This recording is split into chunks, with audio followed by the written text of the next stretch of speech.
Olá, graça e paz, sejam todos bem-vindos mais uma vez ao nosso canal Fé e Filosofia Católica. Eu sou o professor Pedro Paulo. Mais uma vez traremos recortes da entrevista de Leonardo Boff e iremos rebater e refutar as suas heresias com a doutrina católica. Então, se você se interessa pelo tema, já deixa o seu gostei aí, deixa o seu like, compartilhe esse vídeo e principalmente inscreva-se neste canal para que possamos crescer cada vez mais no conhecimento da nossa fé católica. Então, nesse segundo vídeo, quero mostrar as heresias de Leonardo Boff a respeito da existência do inferno e do diabo, como também do purgatório. Veja esse trecho do vídeo e depois faremos os nossos comentários.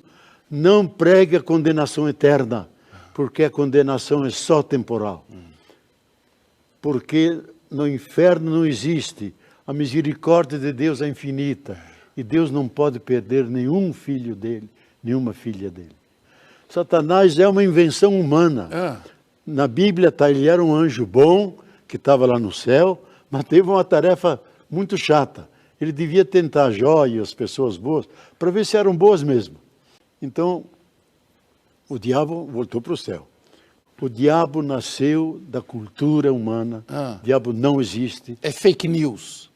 É uma fake news. O diabo é fake. Dizer que o diabo e o inferno são invenções humanas é um absurdo, pois é contrário aos ensinamentos do próprio Jesus Cristo. Jesus Cristo, muito mais do que qualquer outro escrito do Antigo Testamento, foi ele quem nos revelou de fato a existência do demônio e do inferno. A figura demoníaca está presente desde o princípio das Sagradas Escrituras no livro do Gênesis, onde a serpente, que deixa bem claro no livro que é o diabo, tentou os seres humanos, Adão e Eva, para pecar. Então, desde lá do início, o diabo já espalhava suas mentiras e conduzia o homem ao pecado, ou seja, ao distanciamento de Deus. E no Novo Testamento, Jesus por diversas vezes expulsa demônios, ou seja, realiza exorcismos. E muito mais do que isso, Jesus mesmo foi tentado e venceu Satanás no deserto. Então Jesus não iria mentir para nós. Jesus não iria criar uma história que não fosse real. Se Jesus foi tentado pelo diabo, e de fato foi, é porque, infelizmente, ele existe. Todas as curas que Jesus realizou e expulsando o demônio de muitas pessoas é porque, de fato, existe uma atuação demoníaca que impacta a vida do ser humano e que é preciso sermos libertados dele. Então, não se trata de invenção humana, como afirma o herege Leonardo Boff, mas é uma realidade a qual devemos nos precaver e estarmos vigilantes, como nos ensina São Pedro na sua encíclica, que o diabo é como um leão que ruge procurando a quem devorar. E em relação ao inferno, Jesus também, em diversas passagens dos evangelhos, nos deixa claro que devemos evitar o pecado para não irmos para o inferno, ou seja, uma condenação eterna. O inferno, nos ensina o catecismo, nada mais é do que a ausência completa de Deus por toda a eternidade. Então, o homem foi criado para Deus. O homem foi redimido por Jesus Cristo para alcançar a vida eterna no céu junto de Deus, em comunhão com a Trindade Santa e todos os santos que souberam amar a Cristo. Corremos sim o risco, pela nossa própria liberdade, pelos nossos próprios pecados mortais, pecados graves, não arrependidos e não confessados, de irmos para o inferno. Que Jesus mesmo diz que foi preparado para o demônio e para os seus anjos. Não é o lugar preparado por Deus para nós seres humanos. Os anjos decaídos negaram a Deus, rejeitaram a Deus e, portanto, não podem contemplá-lo face a face. Por isso estão eternamente afastados de Deus.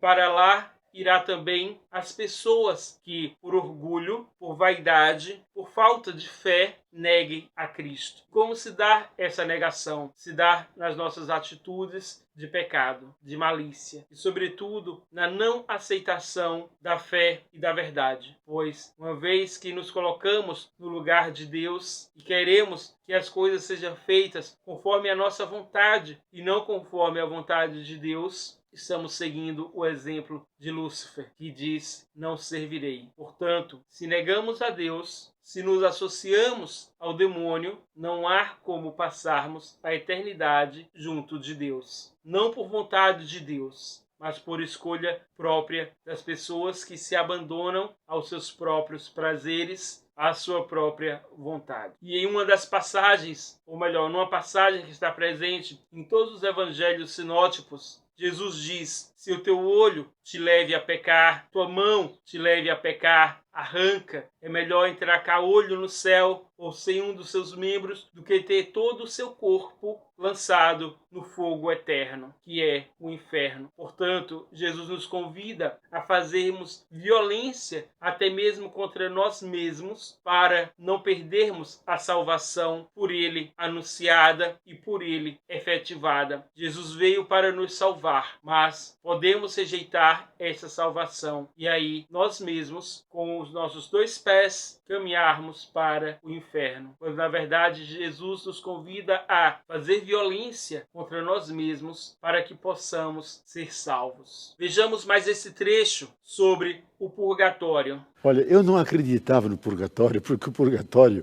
foi uma invenção medieval, porque aquela hierarquia de príncipes e reis, etc. Conforme a ofensa, o castigo. A igreja não conhecia. Agora eu reintroduzi para botar um bocado de gente dentro. Muita gente que precisa ir para lá. É, porque eram tão ruins aqui embaixo e que são até declarados santos. Eu não vou dizer o nome, senão os seguidores aqui vão ficar furiosos. É mesmo? Tem santo que precisa ir para o purgatório? Então vemos aí mais um grande absurdo, onde Leonardo Boff diz que o purgatório, ele não acreditava no purgatório por ser, segundo ele, uma invenção medieval. Mas depois ele reintroduz a noção de purgatório para colocar muita gente ruim lá dentro. Inclui nessas pessoas ruins muitos santos canonizados. Ou seja, ele está fazendo uma zombaria com aquelas pessoas que de fato viveram na fidelidade de Deus e santificaram sua vida por amor a Deus. E ele, como nega a existência do inferno, e segundo ele reintroduz como se ele tivesse alguma autoridade, tivesse algum poder de reintroduzir algo que segundo ele não existia.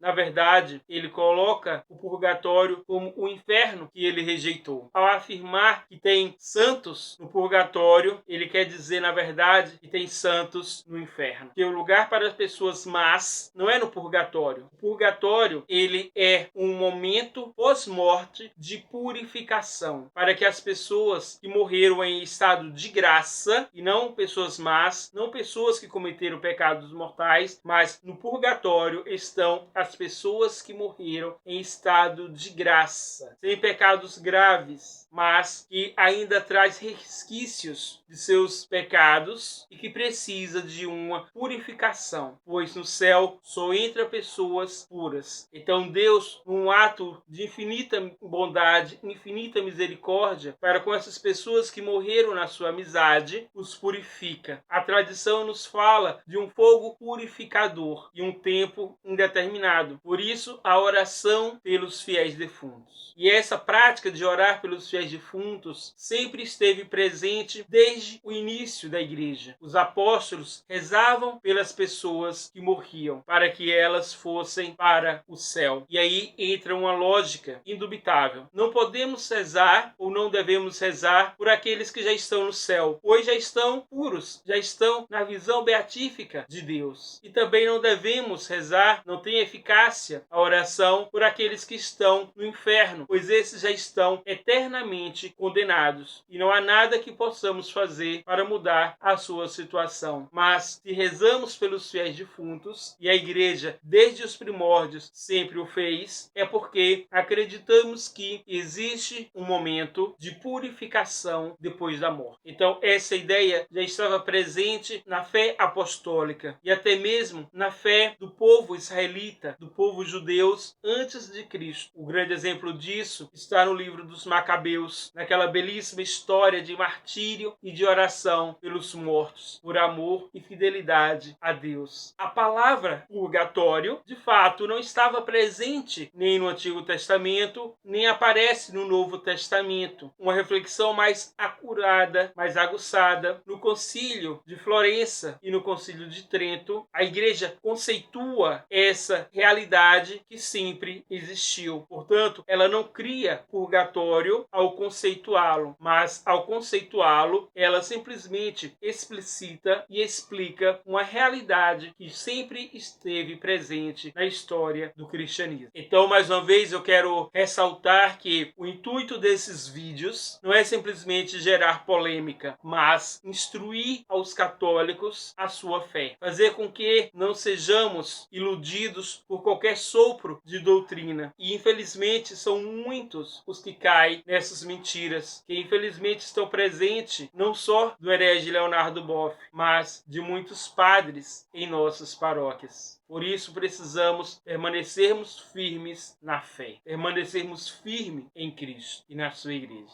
Então, obrigado por sua audiência até aqui. Curta esse vídeo se ainda não curtiu, inscreva-se nesse canal. Fiquem todos na paz de Deus. Viva Cristo Rei e aquele abraço.